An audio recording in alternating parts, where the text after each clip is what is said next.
The Toronto Maple Leafs come to the final lap of the season. They've got 2 games left against the Detroit Red Wings and the Boston Bruins. They need 1 point to capture home ice advantage, where it looks like they'll be hosting the Tampa Bay Lightning. Lucky them. They just came off a tough 3-game stretch on the road where they played Tampa, Florida, and Washington, 3 games in 4 nights. They were able to come from behind, tie it late against Washington to salvage a couple points there. Otherwise, I think Leaf fans would have woke up this morning feeling a little bit, clenching their butt cheeks a little bit because Tampa would have only been 3 points back. But nonetheless, they were able to pull it out. It was a gutsy effort. I was highly critical of it at first, Frankie, because I didn't like the effort. I knew they were tired, but still, it's a sign of a good team. You're able to pull it off even when you don't have even close to your best stuff. And I made the I made the comment yesterday on Twitter. Essentially, let's look what they had in that lineup yesterday. Traveling from Florida to DC. Okay, you want to call that a couple hours, whatever it is, but it's still the whole idea of traveling, landing, getting in late. Deciding to sit out Tavares. So now, your second line center, you're asking Kerfoot to put in more minutes than usual. Same with, Engvall, Mikheyev playing a couple more minutes than they're used to, which is a good indication because they had, if you go down with an injury, who you can really go to in certain situations. You had Kerfoot on the number 1 unit yesterday, which I didn't think was not good at all. So there's a lot of things working against them. At the end of the day, that was a game where they put Shalgren in a position to say, hey, buddy, whatever happens tonight happens, because Campbell ain't going in. So I think they were just going into that game knowing that 2 points was going to be next to, I wouldn't say impossible, but very unlikely to happen. And for a while there, with about 6 minutes left, that's what it was looking. The game was just, the ice was tilted. There wasn't a lot of possession. That's what I actually found the most surprising, that if, that was one of the few games I can imagine seeing that Leafs do not have possession of the puck for most of the game, and that's their MO, right? So they were chasing Washington, and I thought Washington, did a good job of that. But at the end of the day, somehow, some way, the depth on this team came through because Austin Matthews has been a bit snake bit the last couple of games and coming back for the injury. So you have to rely on your guys like Mikheyev and Engvall and Kerfoot. And the cast there to kind of get them through. So that was nice. That was actually pretty good to see.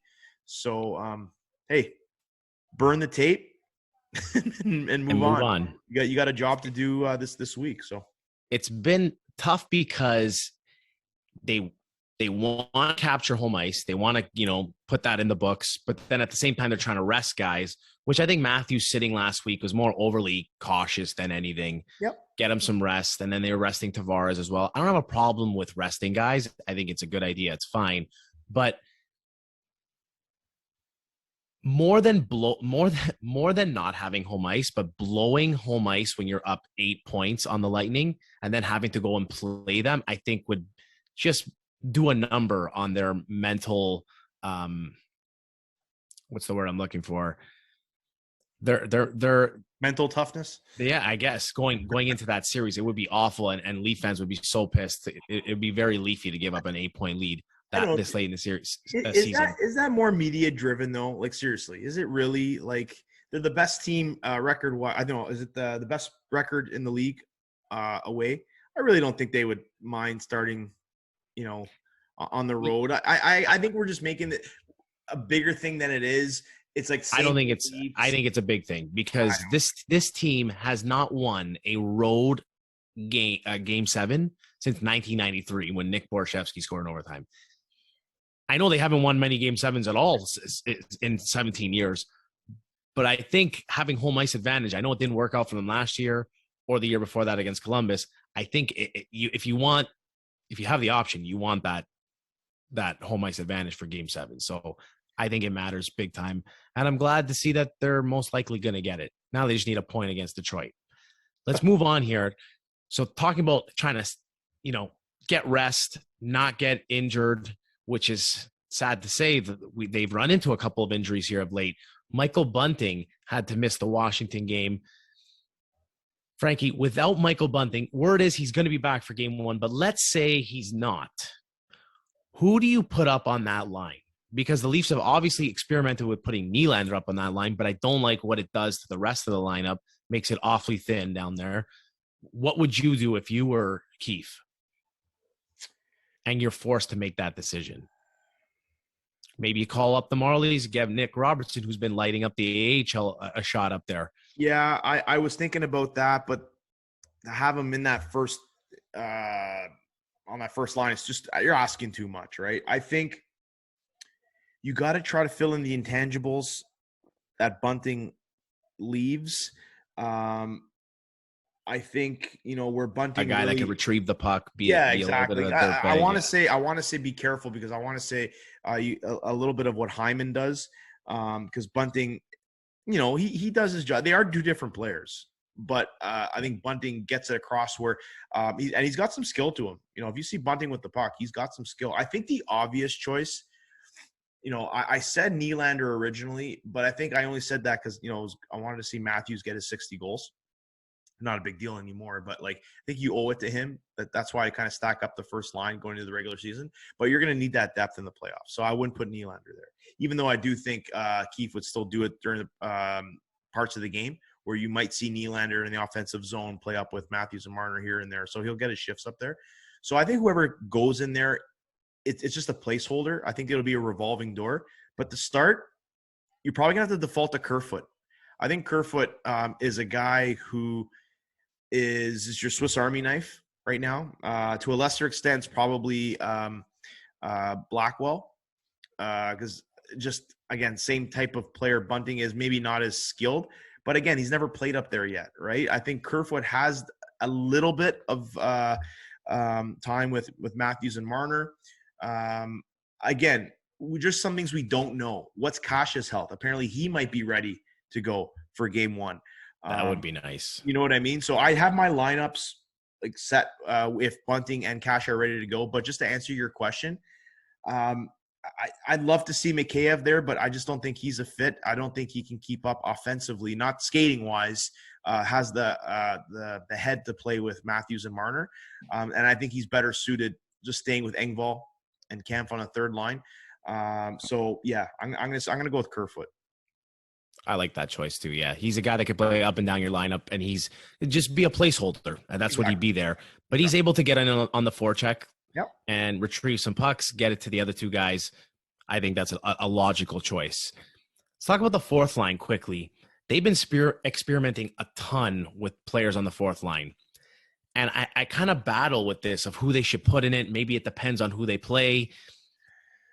I really like to see Jason Spezza in the lineup on the fourth line because, let's face it, the last two playoffs, he's been one of their better forwards, and he brings it every night. He plays like a guy who knows this is his last opportunity, and I really like that.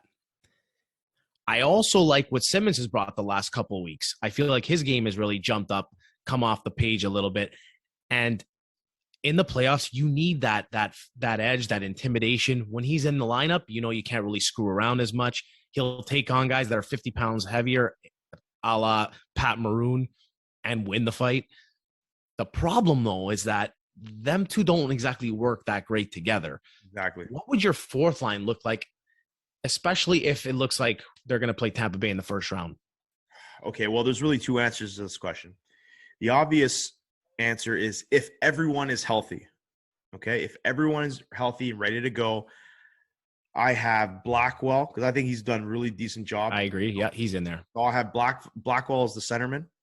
I have Kerfoot on the left. Let's just put away the conversation we just had. Yeah. So I got Blackwell, I got Kerfoot on the left, and I do have Simmons on the right side. Only because who's your enforcer? Who's your guy that's gonna get in Perry's face or as we saw Maroon's face? I'd love to have Spezza there, but what else? There's a lot of skill in this lineup already.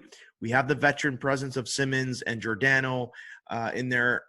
Other than taking faceoffs, I'm a right-handed centerman and playing on the second power play, it's not a need for me. I think Simmons is more of a need in this lineup, playing 8 minutes a night, whatever he's getting.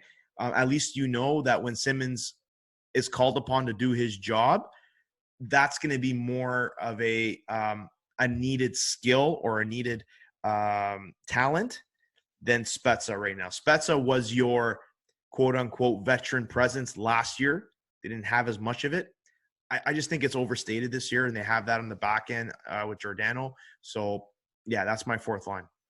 Okay. And what if there are injuries and, you have to move Kerfoot up the lineup? Who do you have there? If there are injuries, then yes, Spezza gets in. Unfortunately, you're not going to like it, but you probably have to go the three righties. You probably have to go Blackwell, Simmons, and Spezza, and start them in offensive zone the best you can. You may have to do the rotation. You may have to maybe rotate in. Maybe Blackwell gets a look up top on a couple lines, and you have Kerfoot coming down to play with Spezza and Simmons. I don't know. Like the funny thing is too about when you play Simmons and Spezza, there's not really room for them to move up in the top nine. Like you don't really want to see them in the top. Other than I always thought Spezza could play a top nine role. He really doesn't play a lot of minutes. I always thought he could handle, 12 minutes, but I find a little odd that he couldn't play in the top nine. So they're essentially stuck there. So you'd have to find somebody that can play with them in the middle. And unfortunately, there's not really much left options. However, I will say though, Clifford has done an admirable job there. So I think from that standpoint, I think I wouldn't mind seeing him a couple times here or there, but it would have to be at the expense of Simmons, not Clifford, Spezza, and maybe if they're playing Boston, you have like a Blackwell, Simmons, Clifford line on that fourth line. Yeah, maybe. I wouldn't mind that, to be honest, because they're the scumbags and I hate them. So okay, quickly, let's talk about the defense. I think the Leafs really missed out on not putting Jake Muzzin on LTIR. They would have been able to acquire maybe another asset with the added money that they'd have at their disposal. That's, hindsight at this point. He hasn't played that much since the deadline. If everyone is healthy and Muzzin is ready to go game one, and Sandin, who it might get in a game here before the regular season's over, is healthy and ready to go, what are your pairs and who is sitting? Because this is an amazing problem to have, a problem that the Leafs in my lifetime have never had. The problem is, I think, totally different than Sheldon Keefe. So again, the answer is what I would do versus what Keefe is going to do is different. What I would do is I would actually have Riley, and I'd probably go Riley and Brody together. I probably would go Giordano and Liljegren, and then I go Sandin and Lyubushkin. So I'd have Muzzin and Hall out. Wow. Yeah, I think there's enough there. You're going to have to move the puck against Tampa. And what I think Keefe is going to do, it's not that crazy, though, to think, because, listen, Jake Muzzin has not been good this year. No. And he hasn't – in his best of times, he's not the most fleet-of-foot defenseman. But he's really struggled to move around the ice. And remember, one of the few games he did play in the last little while was – I forget who it was – what the player was able to just, I think it was John Carlson from Washington, who's a good skater, but not amazing, was able to just skate right around them and go in and score a nice goal. So I don't think Muzzin is a given right now, like you suggest, that he's in the top six. What I think Keefe is going to do, because he's already come out and said it, he said the left side is locked. I don't know if this has changed his thinking because of what happened recently to Muzzin. But essentially said, listen, Riley's in, Giordano's in, Muzzin's in. It's really the other three, and Brody, sorry. The four lefties are in. Yeah. So, because we all know Brody plays the right side, right? So the four lefties are in. It's the three righties that are fighting for two spots. But what about Sandin? To me, Sandin's not in this lineup. Not in my opinion. That's Keefe's opinion. I think he values too much of Muzzin playing a third pair. And I'd hate to say it, but I think he's going to put Muzzin and Hall back together. And, oh, my God, if that's the case. Now, on a third pairing, okay, but I just Keefe goes back to what works. I can see it. I can see him going Muzzin and Hall in the third pair. I think he's probably going to keep Riley Lyubushkin together, which I'm hot and cold on it. Lyubushkin doesn't handle the puck. Well, I love the guy. The guy, blocks his shots and all that, but man, he's prone to those gaffes. Yeah. When the puck's on his stick, he's not the best puck handler, but he brings an element, especially if Muzzin's not playing. He brings an element that they so sorely need, where he'll destroy a guy in front of the net. He'll go and run a guy, and board a guy and create some havoc out there, which this team needs. They need some guys to pull them into the fight sometimes. So I kind of like that. He would be in my lineup, I think. He would, but to be quite honest with you, how do you take Liljegren out of the lineup right now?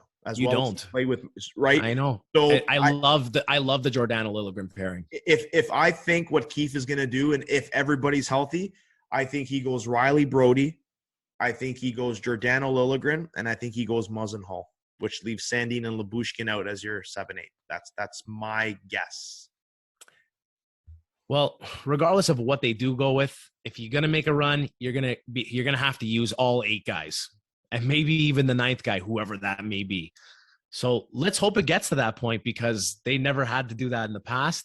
In years previous, Muzzin has gotten hurt and it's completely crushed them. I don't think it's at that point where it's, he's been hurt the whole season and they've been managed perfectly fine without him. So let's hope that Muzzin can come back and contribute to this team the best that he can. And it's a net positive for them. Give him third pairing minutes. Hopefully he's able to find some sort of his game. And then if he's not, I hope they have the stones to just take him out of the lineup and make him 7 or 8, because Sandin, before his injury, you would never argue to take him out of the lineup. He was having a really, really solid year. Now, he just has been injured and has missed 6 weeks. So who knows what he's going to look like? Do you just throw him into a playoff series against the Tampa Bay Lightning? Yeah. He's going to need to get in these last couple regular season games if he wants to get in the lineup for game 1, if he has any hope of getting into the lineup in game 1. And, to finish this conversation off about Muzzin, this would be the 3rd year in a row where we're either going in or him getting hurt in the first round.